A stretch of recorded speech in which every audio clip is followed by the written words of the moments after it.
और कल रक्षाबंधन था और रक्षाबंधन के जस्ट दूसरे दिन भुजलिया या भुजरिया का पर्व मनाया जाता है। तो आज हम इसकी पूरी डिटेल आपके पास देने वाले हैं कि भुजलिया का त्यौहार क्यों मनाया जाता है, कहां से इसकी शुरुआत हुई और क्या पौराणिक इसके महत्व है। लेकिन सबसे पहले आपको हमारे चैनल को सब्सक्राइब करके बेल आइकन प्रेस कर लेना है और वीडियो को लाइक और शेयर भी करना है।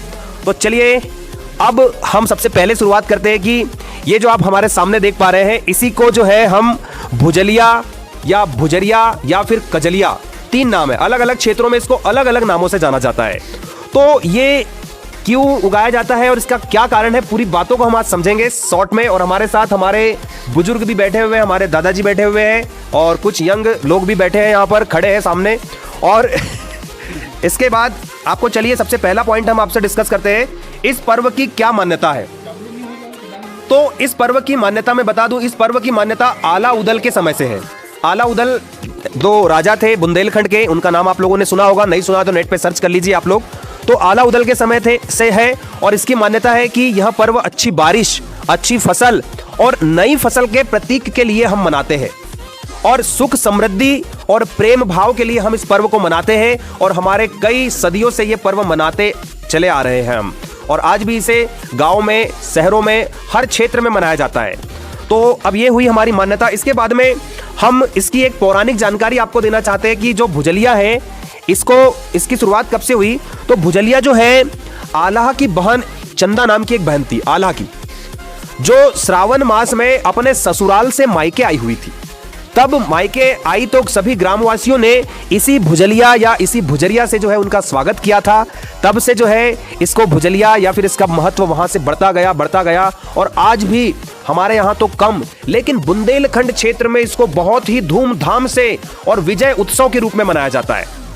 जी ठीक कह रहा हूं मैं? बहुत बढ़िया बढ़िया। चलिए तो अब हम आगे चलते हैं। अच्छा, इसकी शुरुआत कब से हुई थी, एक चीज और, एक फैक्ट बताना चाहूंगा मैं। तो आपने पृथ्वीराज चौहान का नाम सुना होगा इतिहास में, है ना। और इसके बाद में राजा परमाल, एक राजा परमाल थे, इन दोनों के बीच घमासान लड़ाई हुई थी। एक बहुत भयंकर युद्ध हुआ था जिसमें पृथ्वीराज चौहान को राजा परमाल ने हराया था। और उसी जीत की खुशी में राजा परमाल ने बुंदेलखंड क्षेत्र से भुजरिया पर्व की शुरुआत की थी या भुजलिया पर्व की शुरुआत की थी। उसी जीत के जश्न में इसको मनाया जाता है। तो अब इसके बाद में अगली बात हम रखते हैं, हमारा अगला पॉइंट है कि शुभकामनाओं का पर्व इसे क्यों कहा जाता है।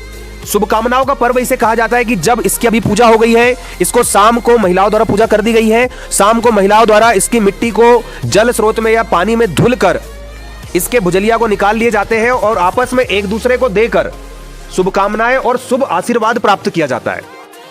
शुभ आशीर्वाद प्राप्त किया जाता है एक दूसरे को देकर। तो आप लोगों को यहां से बहुत सारी जानकारी अच्छी लगी होगी। और अभी एक लास्ट जानकारी हम आपको और देना चाहेंगे कि ये जो भुजलिया लगाने का सही समय क्या होता है। तो अभी जस्ट नागपंचमी का जो त्योहार गया, तो नागपंचमी के दूसरे दिन, जी ठीक बोला है, तो नागपंचमी के दूसरे दिन इसको बोया जाता है। और खास करके ये जो बांस से बुनी हुई जो टोकरी है, ये आप देख पा रहे हैं यहाँ पर, इसी में इसको जो है बोया जाता है गेहूं और जौ के दाने। और लगभग एक सप्ताह में इसकी हाइट 4 से 6 इंच आ जाती है, 4 से 6 इंच। तो ये भुजलिया के बारे में हमने कुछ आपको ऐसी रोचक चीजें बताई है जो हो सकता कई लोग जानते भी होंगे और कुछ लोगों को इसकी जानकारी नहीं भी होगी। तो इस वीडियो के माध्यम से आप लोगों को जानकारी हो जाएगी। और अगर जानकारी अच्छी लगी हो, वीडियो अच्छा लगा हो, तो हमारे चैनल को लाइक, शेयर और सब्सक्राइब करना बिल्कुल भी ना भूलिएगा गाइस।